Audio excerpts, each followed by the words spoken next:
नमस्कार दोस्तों, आप सभी को जन्माष्टमी की हार्दिक शुभकामनाएं। दोस्तों, आपका दिन शुभ और मंगलमय हो। तो आइए श्रवण करते हैं जन्माष्टमी की व्रत कथा। भाद्रपद मास के कृष्ण पक्ष की अष्टमी तिथि के दिन जन्माष्टमी पर्व हर्षोल्लास के साथ मनाया जाता है। इस दिन भगवान श्री कृष्ण का जन्म हुआ था।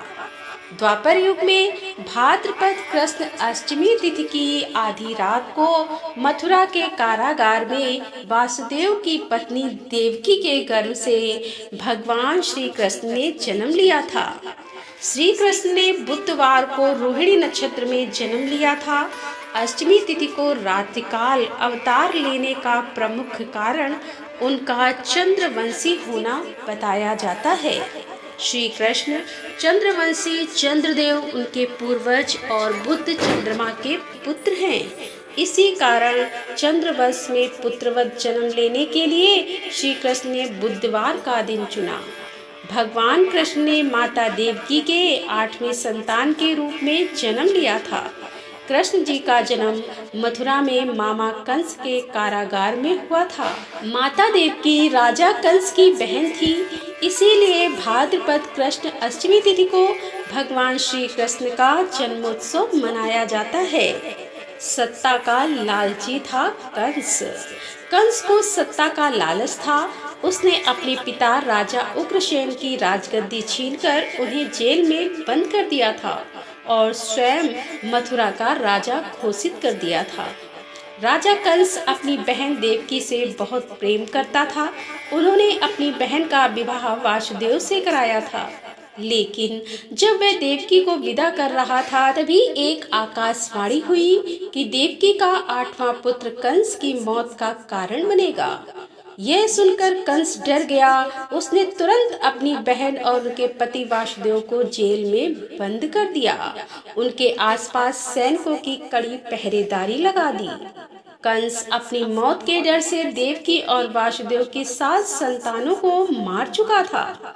भगवान श्री कृष्ण का जन्म भाद्रपद मास कृष्ण पक्ष की अष्टमी तिथि को रोहिणी नक्षत्र में दिन बुधवार की अंधेरी रात में भगवान कृष्ण ने देवकी के 8वें संतान के रूप में जन्म लिया था।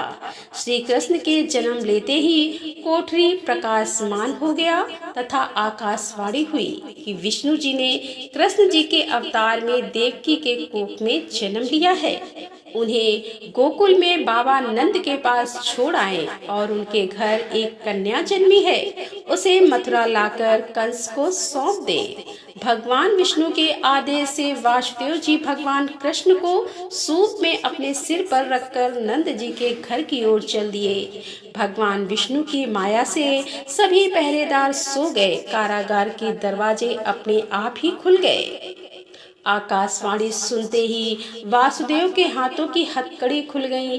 वासुदेव जी ने सूप में बाल गोपाल को रखकर सिर पर रख लिया और गोकुल की ओर चल पड़े।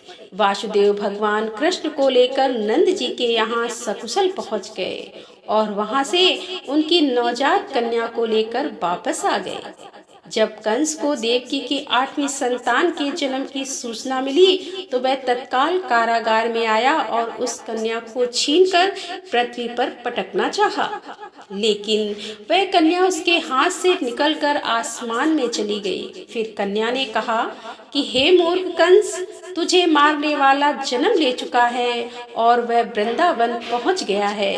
वह कन्या कोई और नहीं, स्वयं योग माया थी। बाबा नंद और उनकी पत्नी मां यशोदा ने कृष्ण जी का लालन पोषण किया। राजा कंस ने कृष्ण जी का पता लगाकर उन्हें मारने की बहुत कोशिश की, लेकिन कंस की सारी कोशिश विफल हुई और कृष्ण जी को कोई मार नहीं सका। अंत में श्री कृष्ण ने कंस का वध किया और राजा उग्रसेन को फिर मथुरा की राजगद्दी सौंप दी। इस तरह से जन्माष्टमी की व्रत कथा पूरी हुई। दोस्तों, भगवान श्री कृष्ण जन्माष्टमी के दिन व्रत रखने से संपूर्ण इच्छाओं की पूर्ति होती है। इस दिन विधि पूर्वक यशोदा नंदन की पूजा करने से सुख समृद्धि का आशीर्वाद मिलता है। वहीं जिन दंपतियों की संतान की चाह है, उन्हें जन्माष्टमी के दिन लड्डू गोपाल की उपासना करना चाहिए। ज्योतिषाचार्य के अनुसार इस वर्ष के विशेष ग्रह नक्षत्र में होने की वजह से जन्माष्टमी को काफी शुभ माना जा रहा है। साधना करने के लिए श्री कृष्ण के भक्तों के लिए यह बहुत महत्वपूर्ण समय है। वैसे तो हर जन्माष्टमी शुभ होती है और श्री कृष्ण भक्तों के सारे दुख हर लेते हैं, लेकिन अगर आप विशेष काल और नक्षत्र में भजन कीर्तन के साथ श्री कृष्ण की कथा और लीला अमृत का पाठ करते हैं तो इससे भगवान श्री कृष्ण प्रसन्न होंगे। तो दोस्तों, कैसी लगी आज की ये कथा? यदि कथा पसंद आई हो तो लाइक शेयर अवश्य करें और हमारे चैनल को सब्सक्राइब अवश्य करें।